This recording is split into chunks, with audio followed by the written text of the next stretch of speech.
Hello student, this side Tina from tips institute. आज इस video में हम बात करेंगे एमडीयू यूनिवर्सिटी के बारे में। जो भी स्टूडेंट बीएड में एडमिशन लेना चाहते हैं इन 2024 टू 26 के बैच में, वो भी एडमिशन ले सकते हैं।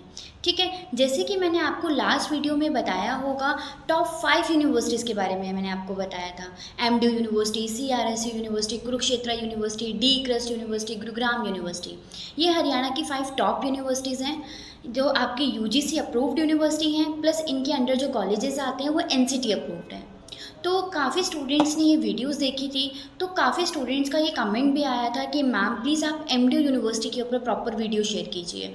ठीक है, तो मैं आज आपको एमडीयू यूनिवर्सिटी के डाउट्स क्लियर करूँगी कि एमडीयू यूनिवर्सिटी में क्या एलिजिबिलिटी रहती है, क्या मार्किंग रहती है, क्या बुक प्रोसेस रहता है। मैं आपको ये सारी चीज़ें आपको क्लियर करूँगी, जो स्टूडेंट्स के डाउट थे इस वीडियो में मैं आपको एंड तक क्लियर करूँगी।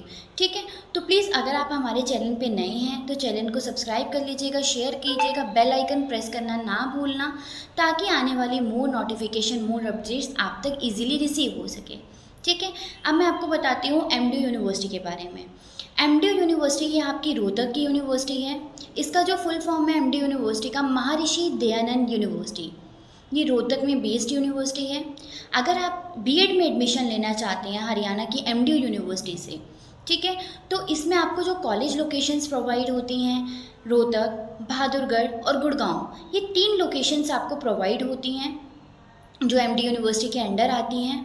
ठीक है, इन तीनों में आपको कॉलेज अलॉट हो जाता है, जो भी लोकेशन आपकी रहेगी। बट हम प्रेफरेंस करते हैं कि स्टूडेंट्स को कॉलेज के नियर बाय लोकेशन मिल जाए। ठीक है, स्टूडेंट अभी एडमिशन लेना चाहते हैं वो ले सकते हैं एडमिशन। अगर आपको फिर भी कुछ डाउट लगता है, वीडियो में कुछ नहीं समझ आता, तो आप कमेंट सेक्शन में अपना क्वेरीज पुटअप कर सकते हैं, प्लस हमारे नीचे दिए गए नंबर्स पे आप कॉल करके अपनी क्वेरीज को क्लियर कर सकते हैं। ठीक है, ऑफिस विजिट करना चाहते हैं तो आप ऑफिस विजिट कर सकते हैं मंडे टू सैटरडे। तो अभी मैं आपको बता देती हूँ बुक्स के बारे में। फर्स्ट ईयर में आपके 5 थ्योरी पेपर होते हैं। ठीक है, 3 पेपर्स आर कॉमन्स, मतलब 3 पेपर जो होते हैं वो आपके कॉमन रहते हैं। 2 पेपर जो होते हैं ये आपके पैडागोजी के होते हैं।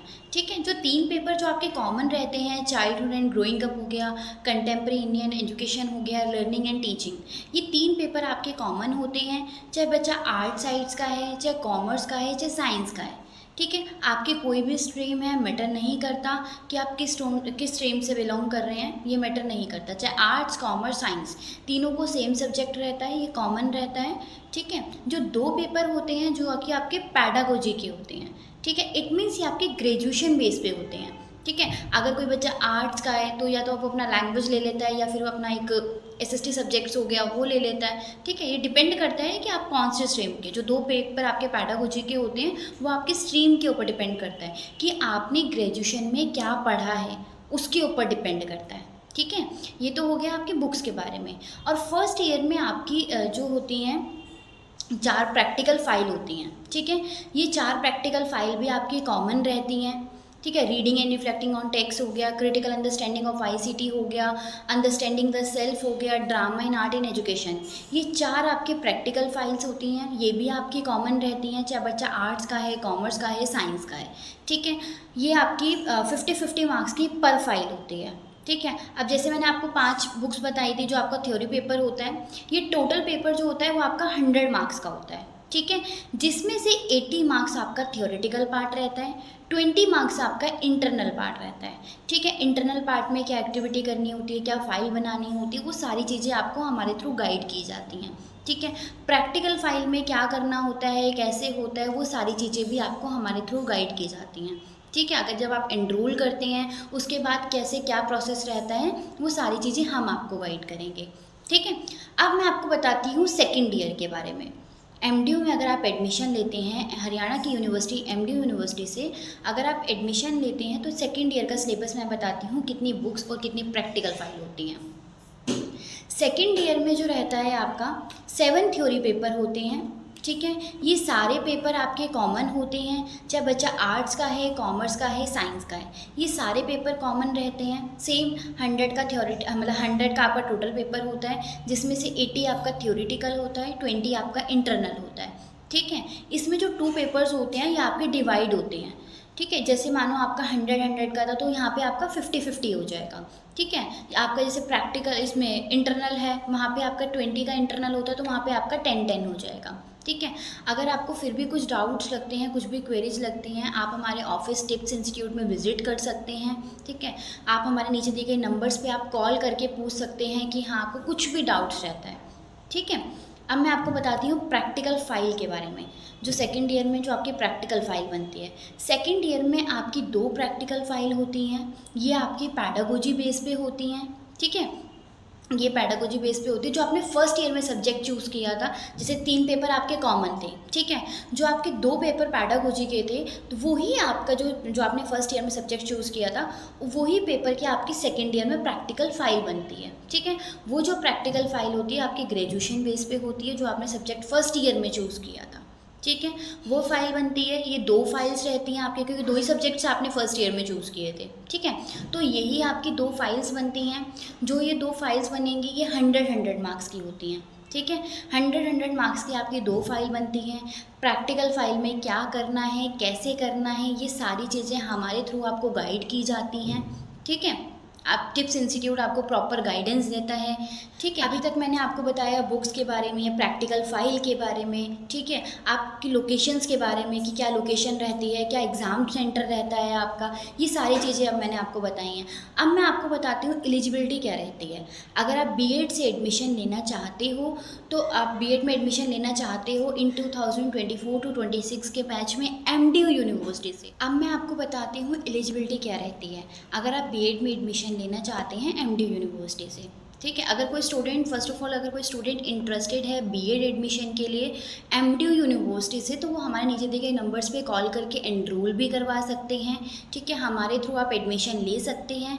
अगर आप एडमिशन लेना चाहते हैं, आप हमारे ऑफिस में विजिट करके एडमिशन ले सकते हैं। अब बात करते हैं एलिजिबिलिटी के बारे में। अगर आप बीएड में एडमिशन लेना चाहते हैं इन 2024 टू 26 के बैच में, तो आपका एडमिशन हो जाएगा। अगर आप एमडीयू में एडमिशन लेना चाहते हैं, तो हमारे नीचे दिए गए नंबर्स पे कॉल करके आप एनरोल कर सकते हैं टिप्स इंस्टीट्यूट से, ठीक है। अगर फिर भी कुछ क्वेरी रहती है, आप हमारे ऑफिस में विजिट करना चाहते हैं, तो आप ऑफिस विजिट करके भी एनरोल करवा सकते हैं अपना एडमिशन, ठीक है। तो अभी मैं आपको बताती हूँ एलिजिबिलिटी के बारे में। वैसे मिनिमम स्टूडेंट का जो परसेंटेज होता है, मिनिमम 50% होना चाहिए।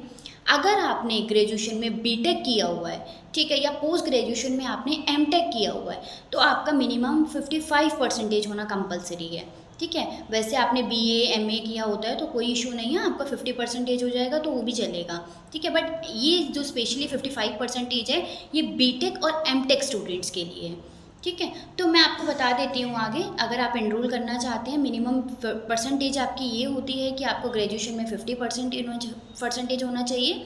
अगर आपकी ग्रेजुएशन में परसेंटेज 50 नहीं है, तो आपका पोस्ट ग्रेजुएशन में 50% होना चाहिए, ठीक है। अब मैं आपको डॉक्यूमेंट्स बता देती हूँ, इसमें डॉक्यूमेंट्स क्या रिक्वायर्ड होते हैं। आपके जो डॉक्यूमेंट्स आते हैं, 10th-12th का marksheet, Aadhaar card, passport size photo, signature, ठीक है, और ग्रेजुएशन की मार्कशीट जाती है, ठीक है। अगर आपका ग्रेजुएशन में परसेंटेज कम है, तो आपका पोस्ट ग्रेजुएशन के बेस पे आपका एडमिशन होता है, ठीक है। बट सब्जेक्ट्स जो होते हैं वो आपके ग्रेजुएशन बेस पे जाते हैं, ठीक है। तो इसमें जो आपका होता है, अगर आप एनरोल करना चाहते हैं, ये सारे डॉक्यूमेंट्स आपके रिक्वायर्ड होते हैं। बाकी की जो और फॉर्मेलिटीज़ होती हैं वो हम आपको बता देंगे। सारे डॉक्यूमेंट्स की आपकी ज़ेरॉक्स कॉपी सबमिट होती है, प्रॉपर स्कैन पीडीएफ में आप सबमिट करते हैं, ठीक है। ये सारी कॉपी आपकी ज़ेरॉक्स में जाती हैं। बट जो माइग्रेशन सर्टिफिकेट होता है, जैसे लास्ट क्वालिफिकेशन आपने ग्रेजुएशन किया है, कई स्टूडेंट ने ग्रेजुएशन भी किया होता है, पोस्ट ग्रेजुएशन भी किया होता है, तो हमेशा जो माइग्रेशन सर्टिफिकेट जाता है वो हमेशा लास्ट क्वालिफिकेशन का जाता है, ठीक है।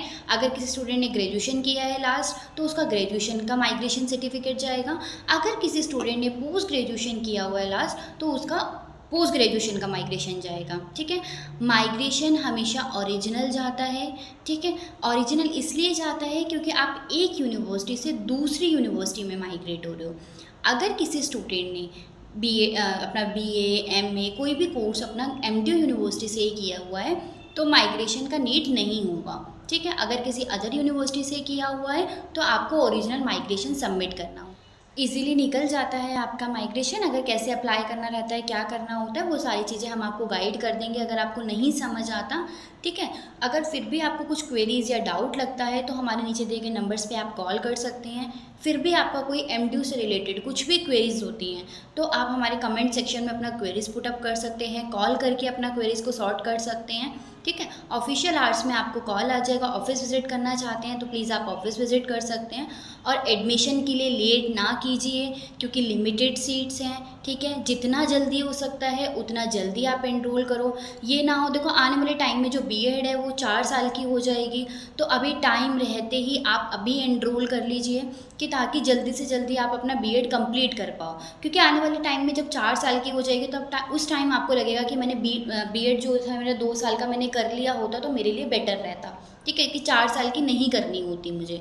ठीक है, तो कुछ भी क्वेरीज होती हैं आप हमें कॉल करके इजीली अपना क्वेरीज को सॉर्ट कर सकते हैं। अगर आपको वीडियो अच्छा लगा हो तो प्लीज़ चैनल को लाइक कीजिएगा, सब्सक्राइब कीजिएगा, शेयर कीजिएगा, बेल आइकन प्रेस करना ना भूलना ताकि आने वाली मोर नोटिफिकेशन, मोर वीडियोस आप तक इजीली रिसीव हो सकें। ठीक है, थैंक यू।